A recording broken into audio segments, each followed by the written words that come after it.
નમસ્કાર, હું છું આપનો લોકગાયક ઋષભ આહિર. વર્ષોથી થતા આ સાત્વિક ફૂડ ફેસ્ટિવલમાં આજે હું પ્રથમ વખત આવ્યો. એનો અફસોસ સાથે આ હું તમને કહું છું કે મને ઘણો અફસોસ થયો કે હું આટલો મોડો કેમ આવ્યો. આટલી સરસ મજાની વાનગીઓ, એ વાનગીઓનું મૂળ, એની માહિતી, એના બિયારણથી માંડીને બધી જ વસ્તુની એવું ઇન્ફોર્મેશન આ તે કે જે એક સાત્વિક લાઈફસ્ટાઈલ બાજુ આપણને લઈ જવામાં ઇન્સ્પિરેશન રૂપ છે.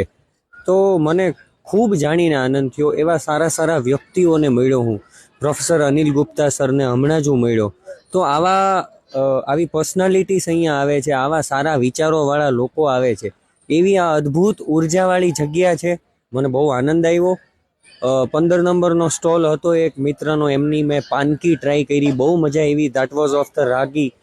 પછી 26 નંબરનો સ્ટોલ એક બીજા મિત્રનો હતો, એમનું કાજુ લસણનું શાક ને રોટલો. હું કાઠિયાવાડી છું એટલે એ ટ્રાય કર્યું, બહુ મજા આવી. બસ હવે થોડાક ડેઝર્ટ ટ્રાય કરવા છે. બહુ મજા આવે એવું છે. અને આજે તો 31st છે, so this is the last day. પણ હવે આવતા વર્ષે હું પહેલા દિવસથી રોજ આવીશ. શુભેચ્છાઓ.